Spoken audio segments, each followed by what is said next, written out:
기도하면서 25장 말씀 보겠습니다.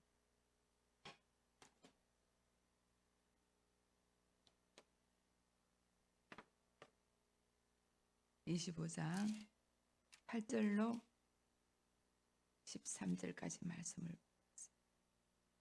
짧기 때문에 우리 한 목소리를 합독해서 8절부터 13절까지 읽어보겠습니다. 시작. 너는 서둘러 나가서 다투지 말라. 마침내 내가 이웃에게서 욕을 보게 될 때에 내가 어찌할 줄을 알지 못할까 두려우니라. 너는 이웃과 다투던 변론만 하고 남의 은밀한 일은 누설하지 말라. 듣는 자가 너를 꾸짖을 터이요 또 내게 대한 악평이 내게서 떠나지 아니할까 두려우니라. 경우에 합당한 말은 아루새긴 은쟁반의 금사관이라. 슬기로운 자의 청종하는 귀에 금고리와 정금 장식이라. 충성된 사자는 그를 보낸 이에게 마치 추수하는 날에 얼음 생수 같아서 능히 그 주인의 마음을 시원하게 하느니라. 아멘. 제가 머리 잘랐습니다.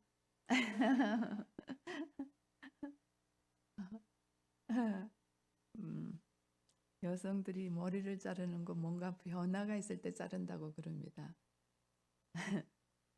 어저께 말씀을 너무 말씀이 안 열리고 말씀을 전할 수도 없어서 혼자 가슴앓이를 하루 종일 하다가 결국에 전화되는 게 제가 생각해도 무슨 말 했는지 모르겠고 무슨 말 전했는지도 모르겠고 핵심도 못 잡아서 왔다 갔다 한 게 한 내면에서는 제가 그게 굉장히 힘들었던가 봐요.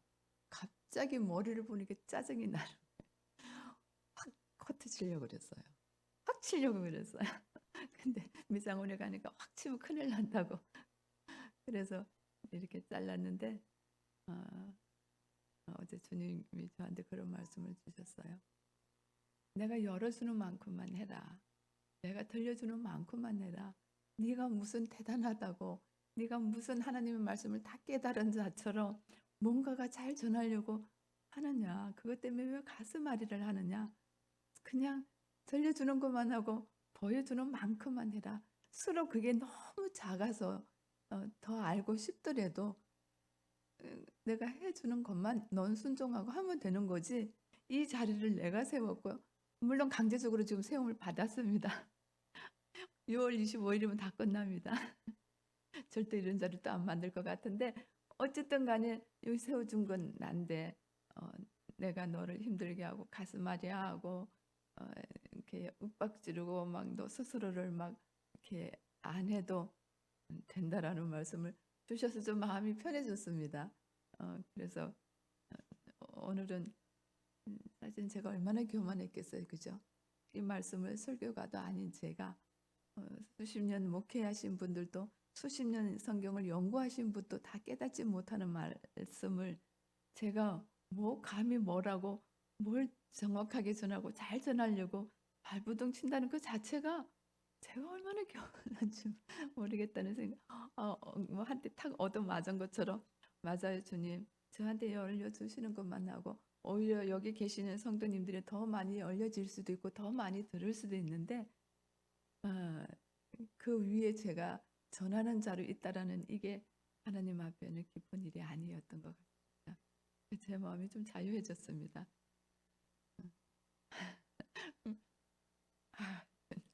괜찮죠? 잘 못 전해도. 그렇죠? 네. 저 잘 못 전한다고 여러분들이 기도를 안 하실 것도 아니고 예배를 안 드리실 것도 아니잖아요. 하나님과의 관계인데 제가 교만했던 모습을 제가 어제는 정말 회개하고 오늘 아침에도 회개하는 마음으로 나왔습니다. 오늘 8절 보니까 너는 서둘러 나가서 다투지 말라.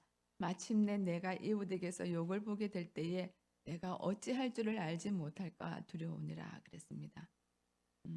그래서 이걸 표면적으로 보면 너는 이웃과 이렇게 다투거나 싸우거나 변론하거나 논쟁하지 말라. 지금 다투다라는 이 리브라는 얘기는 법적인 용어라고 그래요. 그러니까 이게 송사를 하고 법정에서 네가 변론하는 이런 자리에까지 가지 말라.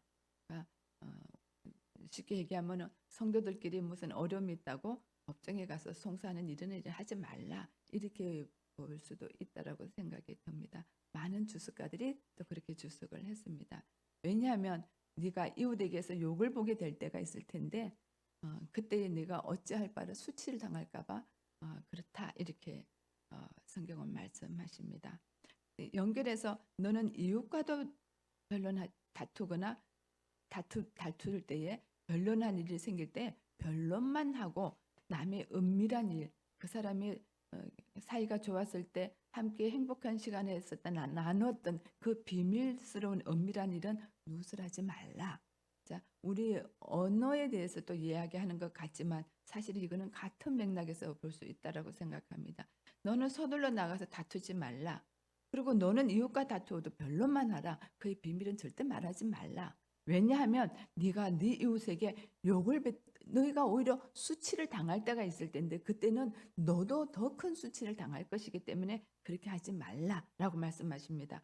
듣는 자가 너를 꾸짖으시오. 10절에 보니까 듣는 자가 너를 꾸짖을 터이요. 이 듣는 자는 이렇게 판결하는 자.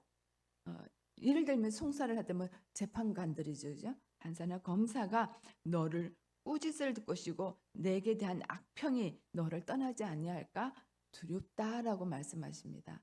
표면적인 읽으면 우리가 법정에 갔을 때 어떤 송사를 이루었을 때에 우리들이 어떻게 말을 해야 되는지를 이제 말씀하시는 것 같은데 성경이 그런 말이라고는 생각되어지지가 않습니다. 여기서 다투지 말라 했을 때 이 다투다는 말은 저는 이 말씀을 보면서 예수님과 다투는 서기관과 바리새인들이 생각이 났습니다. 그들은 계속 예수님과 다툽니다. 예수님과 다툰다는 것은 곧 하나님과 다투는 일인데 왜냐하면 주님이 하나님이시고 이 땅에 오실 때는 하나님이 대리인으로 구원을 이루시기 위해서 오셨는데 계속 그들은 그 말씀을 하나님이 하나님이 되신 말씀 또 예수가 그리스도라는 말씀 구원주라는 말씀 또 예수님이 오셔서 한결같이 하신 얘기는 하나님의 나라에 대한 비밀을 알려주셨는데 그 비밀한 것들을 그들은 듣고 싶어 하지 않았습니다. 그래서 계속 인간 예수를 바라보면서 인간에게 변론을 하들 그 예수님과 다투는 모습을 우리는 성경에서 볼 수 있습니다. 그 모습이 생각이 났습니다. 너희는 나가서 서둘러 나가서 급히 나가서 하나님과 다투지 말라. 마침내 네가 욕을 보게 될 때에 수치를 당할 것이다 라는 겁니다.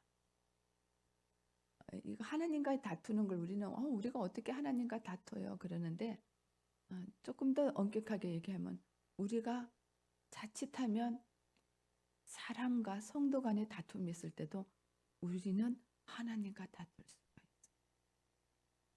좀 더 폭넓게 보면 우리 내면에서 하나님을 원망하고 하나님이 나에게 왜 이러시냐고 항의할 때 우리는 하나님과 다투고 있는 겁니다.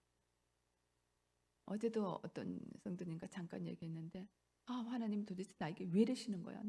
나 이렇게 하나님 뜻대로 살려고 그러는데 왜 이렇게 나한테 어려움이 오는 거야? 왜 나는 하는 것마다 되는 게 없어? 왜 예수 나 잘 믿고 하나님이 기뻐하는 일만 나고 하나님만 생각하고 하나님 안에 있는데 왜 나한테 쪽박 쳐는 일이 일어나는 거야? 왜 나한테는 이 땅에 주시고 싶으신 게 아무도 없는 거야? 라고 하는 것이 하나님과 다투는 거였어요. 하나님은 완전한 선하신 분이고 하나님은 완전히 옳으신 분입니다. 100%입니다. 우리는 완전히 옳지 않습니다. 우리는 완전히 선하지 않습니다. 우리에게 의로운 게 하나도 없습니다.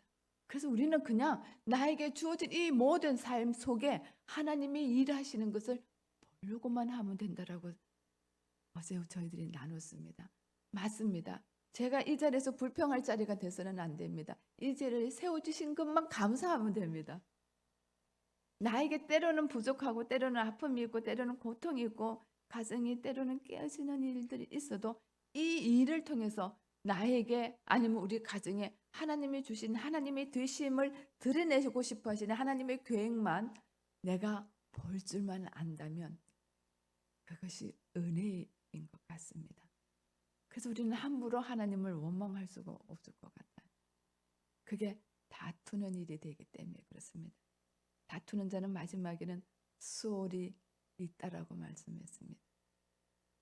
오늘 서둘러 나가서 하나님과 다투지 마십시오.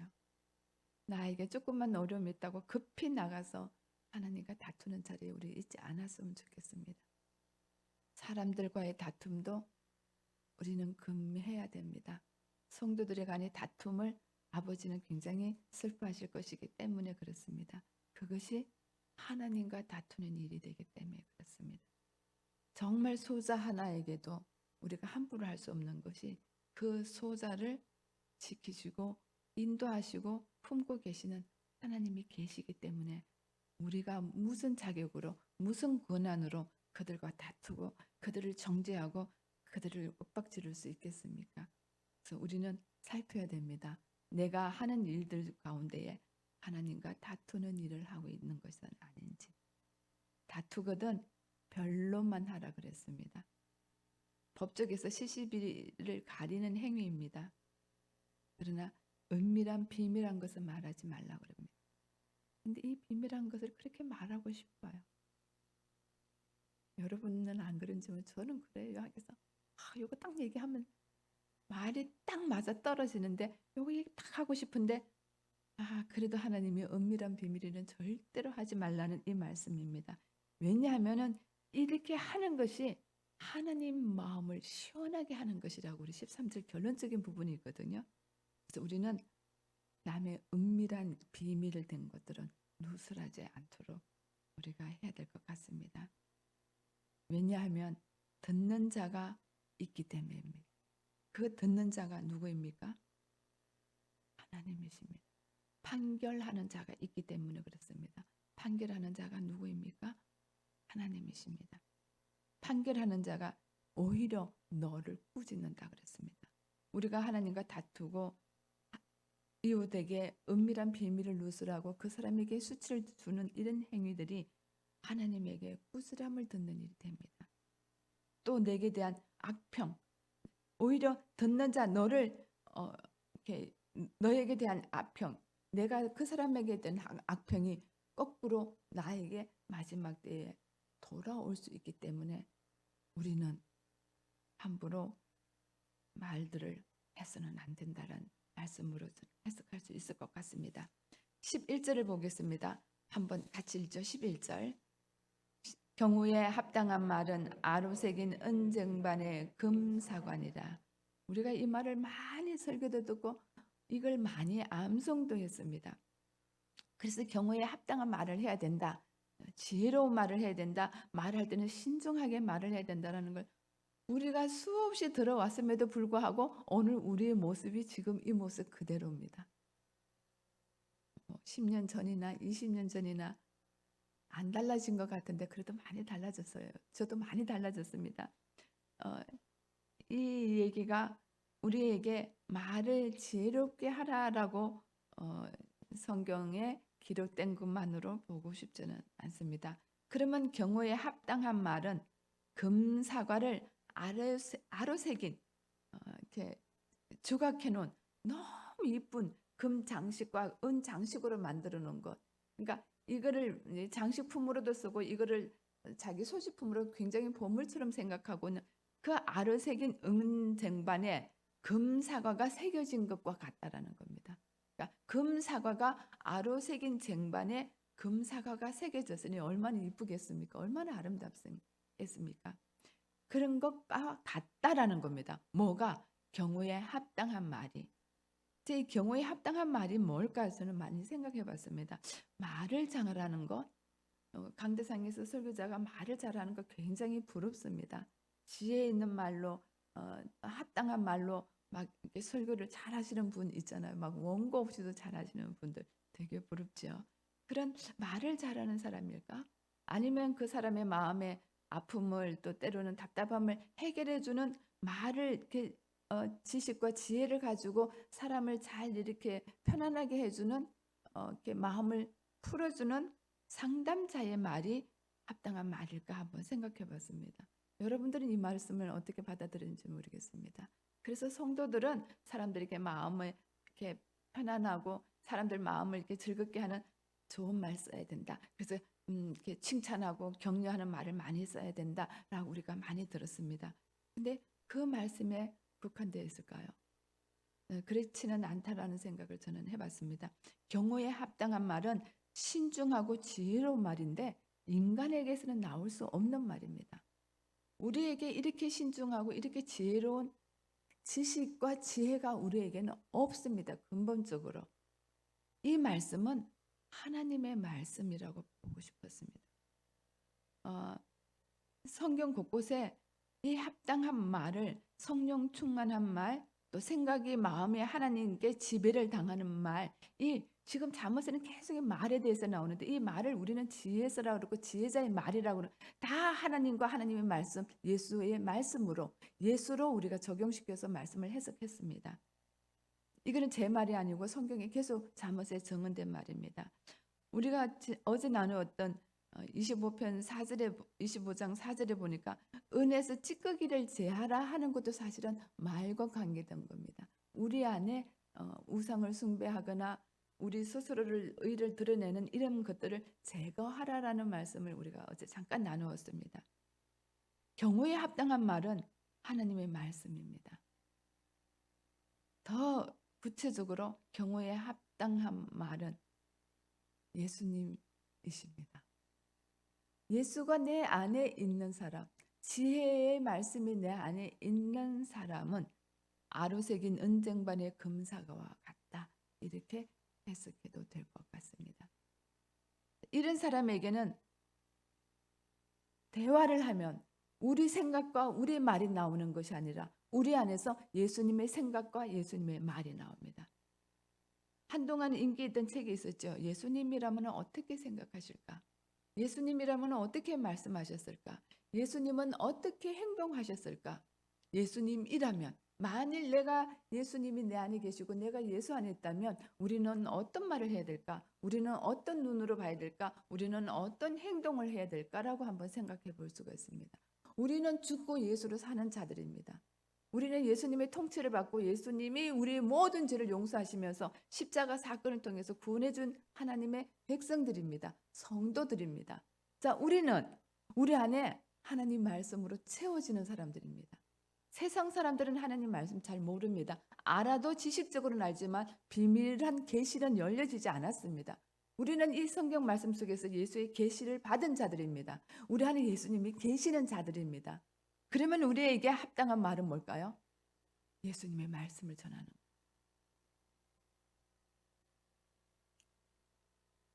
제가 받은 하나님의 디자인 중에 하나가 언어의 축복권이었습니다.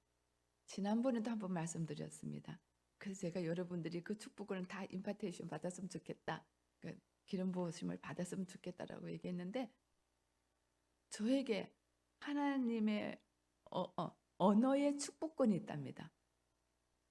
기도하시는 분이 저에게 오리지널 디자인을 게시해 주면서 그런 말씀을 했어요. 근데 너무 이상했습니다. 그러면서 저의 앞에 무릎을 꿇고 당신을 위해서 기도를 해달라는 그럽니다. 외국 사람인데 그리고 막 이렇게 놀라운 그 하나님의 인재가 경험되어지고 그곳에서 막 귀신이 떠나가고 막 하나님의 임파테이션이 막 일어나서 놀라운 일들이 일어나는 그곳인데 그런 일을 행하시는 분이 저 앞에 와서 무릎을 꿇는 거예요. 깜짝 놀랐습니다. 제가 그때도 고백했지만 제가 성도들을 위해서 중보 기도를 많이 했지만 성도들을 축복하는 기도를 많이 안 했다라는 게 드러났습니다. 뭐라고 축복을 해야 될지를 몰랐습니다. 그래서 나는 못한다고 나한테 이러지 말라고 이제 무릎 꿇지 말고 이래 쓰시라고 제가 막 이렇게 세우는데 아니라는 겁니다. 저에게 하나님의 축복권의 권세를 주셨기 때문에 제가 어떤 말로 축복하든지 그 축복이 이루어진다는 겁니다. 여러분 믿으세요? 정작 저는 못 믿은 거예요. 제가 안 믿겨지는 거예요. 그런데 뭘 하라 그러니까 안 일어나니까 이분은 지금 다른 분하고도 기도 사역을 해야 되는데 저 때문에 못하고 미뤄지니까 할 수 없어서 제가 뭐라고 막 했습니다. 근데 뭐라고 얘기했는지 기억도 안 납니다. 하여튼 했습니다. 했더니 나를 부둥켜 안고 고맙다고 그러고 다른 사역을 시작을 했습니다. 너무 놀라운 거는 그리고 한국에 왔는데 제 입에서 이상한 얘기가 나오는 거예요. 이게 성도들을 부를 때 집사님 뭐 누구 이렇게 이제 뭐 이렇게 뭐 이름 성도님 이렇게 부르던 제가 갑자기 하나님이 사랑하는 딸 누구야 이렇게 부르고 있는 거예요. 저도 놀라고 지금 놀란 건 제가 놀랐습니다. 내 입에서 이런 말 한 번도 해본 적이 없습니다. 지금도 그런 기도를 저는 잘합니다. 하나님의 사랑하는 어여쁜 딸아 이렇게 잘합니다. 저에게 주시는 대로 저는 이렇게 기도를 합니다. 그리고 축복을 하는데 갑자기 시편의 말씀들이 떠오르는 겁니다. 시편의 다윗이 하나님을 찬양한 것처럼 그 기도자에게 그런 찬양의 언어를 막 내가 말하고 있는 게 막 느껴졌어요. 근데 그러고 나는 내가 무슨 말 하고 있지? 지금 이렇게 기도해도 되는 건 맞아? 예를 들면 이렇게 해 주십시오. 이 사람 마음이 아프니까 아픈 사람들 회복시켜 주십시오. 이렇게 기도하는 게 맞는데 그렇게 기도가 안 되고 하나님 이 딸을 향하는 하나님이 뭐 있습니다. 나 지금 흉내 너무 못 내겠습니다. 하여튼 하나님이 이 딸을 향해서 이렇게 사랑하시는 걸 이 딸이 알았으면 좋겠습니다. 하나님이 이렇게 골방에서 혼자 엎드려서 눈물을 흘리고 있을 때 주님이 함께 계셨는 그 모습을 이 딸이 볼 수 있었으면 좋겠습니다.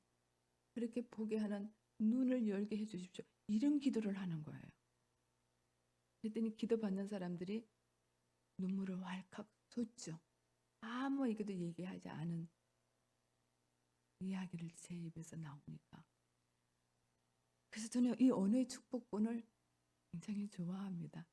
그리고 이거 안 놓치려고 노력하는데 이렇게 기도했더니 성도들이 또 교회의 지도자들이 그걸 못하게 이렇게 막는 거예요. 이런 거는 목사님들이나 하는 거고 이런 거는 부목사님들이 하는 거고 기도 사역은 이런 거는 사모가 하는 게 아니라고. 그래서 제가 많이 소멸을 했습니다. 그런데 지금도 하나님이 이걸 제가 사용하면 좋겠다는 마음이 지금도 있습니다. 그러나 이제는 조금 겁이 납니다. 왜냐하면 받는 자가 많지 않기 때문에 그렇습니다. 언어의 축복은 굉장히 소중한 은혜입니다. 나는 여러분들도 이 언어의 축복권을 받았으면 좋겠습니다.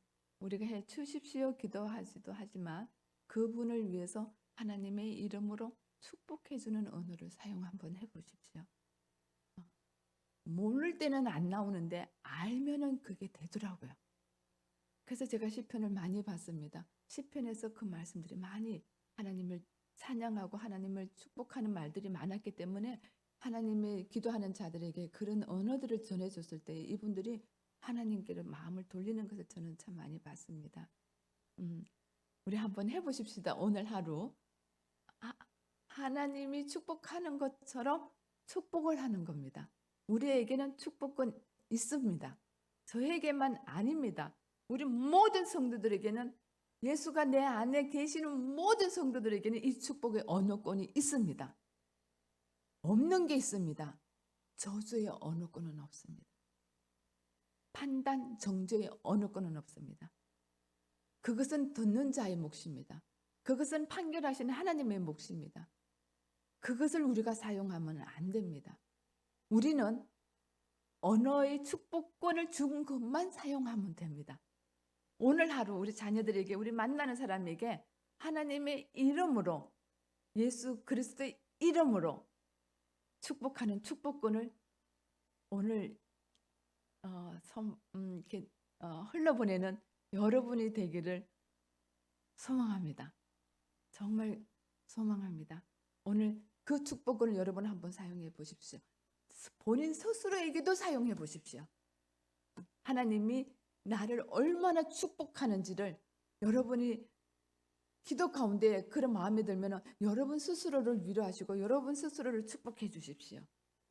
하나님의 사랑이 얼마나 큰지 그 사랑이 얼마나 놀라운 건지를 여러분들이 알 겁니다. 그리고 그 축복권을 이웃에게, 성도들에게, 나를 만나는 사람에게, 오늘 만나는 누구에든, 자녀들에게든 남편에든 그 축복권을 흘러보내 보십시오. 하나님의 마음이 얼마나 시원해야 하시는지 모릅니다.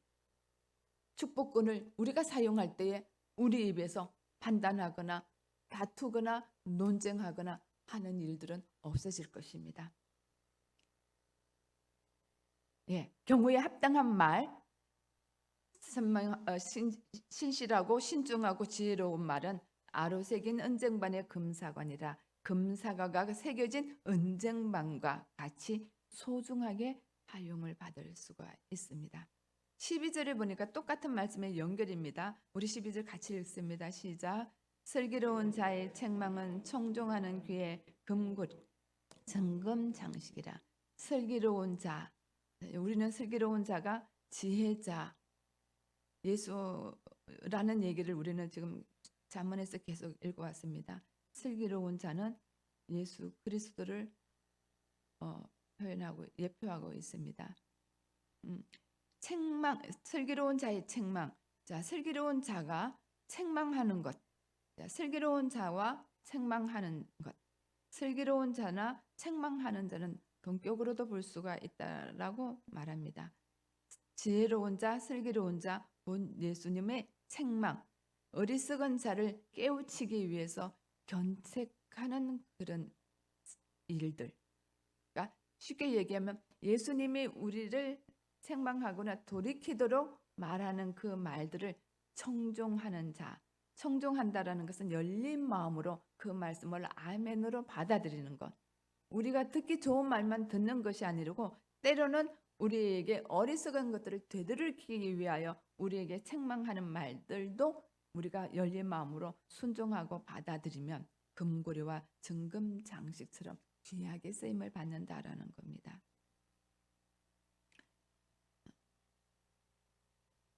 잠언서 3장 14절에 보니까 지혜는 진주보다 귀하니 내가 사모하는 모든 것으로도 이에 비교할 수 없다라고 얘기했습니다. 잠언 3장 14절에서 여기서 지혜는 예수님을 가리킨다라고 목사님을 통해서도 우리가 지금 말씀을 들었습니다. 지혜자는 예수 그리스도입니다. 인간에게는 지혜가 없다라는 우리가 전제를 깔고 있었죠. 지혜는 진주보다 귀하니 예수님은 진주보다 귀하니 내가 사모하는 모든 것으로도 그와 비교할 수가 없다라는 겁니다. 그래서 슬기로운 자 예수님의 생망, 예수님의 훈계를 청종하는 것은 마음을 열고 순종하는 것은 금고리와 정금 장식과 같다라는 겁니다. 이렇게 순종하라는 겁니다. 그죠? 그래서 책망도 우리에게는 필요하죠. 거기 13절에 보니까 13절도 한번 같이 읽겠습니다. 충성된 사자는 그를 보낸 이에게 마치 추수하는 날에 얼음 냉수 같아서 능히 그 주인의 마음을 시원하게 하느니라. 아멘. 자, 충성된 자는 지금 앞에서 8절, 9절, 10절, 11절, 12절까지 한 이것들을 잘 지키는 자, 이것을 잘 이루는 자는 그를 보낸 이에게 마치 추수하는 날에 그 땡볕에 추수하고 나서 땀을 뻘뻘 흘릴 때에 이렇게 헬몬산에서 눈이 녹아가지고 흘러내리는 그 시원한 생수를 같아서 능히 마땅히 그 주인의 마음을 시원하게 한다 그럽니다. 하나님의 마음을 시원하게 해드리고 싶지 않으세요? 예. 여기 표현이 얼음 냉수, 다른 번역에는 차가운 눈, 하얀 눈입니다. 우리 눈이 아니고 하얀, 헬몬산에는 항상 사계절 내내 높아가지고 눈이 쌓여져 있는데 거기서 흘러 나오는 생수, 얼음 생수. 저는 이 표현이 되게 좋았습니다. 얼음 생수. 생수에다가 얼음 메달을 딱 넣으면 딸가닥 하는 소리가 나면서 그 마시는 그 시원함, 그것이 우리를 통해서 충성된 사자, 우리를 통해서 그를 보낸 이에게, 하나님에게 마치 추수하는 날의 얼음 냉수 같아서 능히 그 주인의 마음을 시원하게 한다. 우리의 기도 제목이 있다면 어제는 제가 하나님과 친밀한 관계라고 얘기했는데 오늘 또 우리의 기도 제목이 있다면 하나님의 마음을 시원하게 해드리는 것이 우리 기도 제목이 아니겠습니까?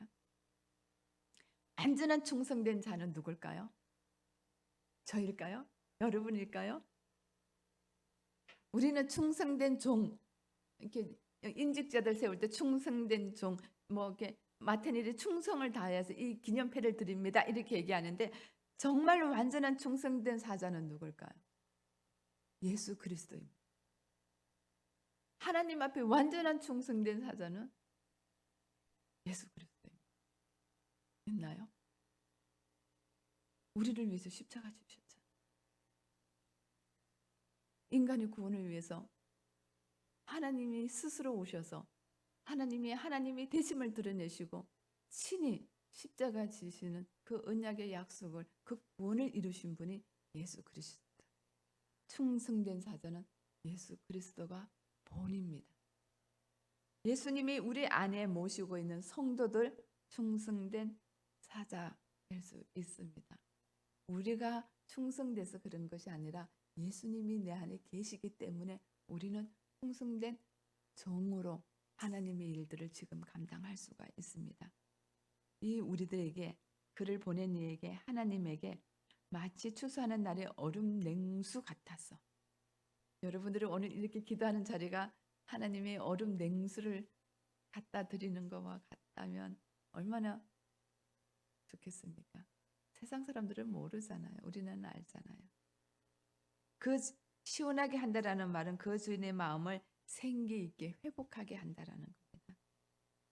충성된 종과 그를 보낸 주인과의 신뢰의 관계가 굉장히 좋다라는 뜻을 가지고 있습니다. 오늘 예수는 죽고 내가 사는 자는 하나님의 마음의 근심입니다. 오늘 나는 죽고 예수로 사는 자는 하나님 마음을 시원하게 하는 얼음 냉수와 같습니다. 내가 아름다운 말, 경호에 합당한 말, 다투지 않는 말 할 능력이 우리에게는 없습니다. 오늘 나는 죽고 예수가 내 안에 계시고 예수 품 안에 있어야 하나님의 마음에 시원하게 하는 얼음 냉수 같은 삶을 살 수가 있습니다. 오늘도 저는 우리 교회 이름이 예수품이라서 너무 좋습니다. 오늘도 예수품 안에 있는 우리 성도님들 하나님의 시원한 얼음 냉수가 되어 드렸으면 좋겠습니다. 우리의 언어, 우리의 순종하는 모습.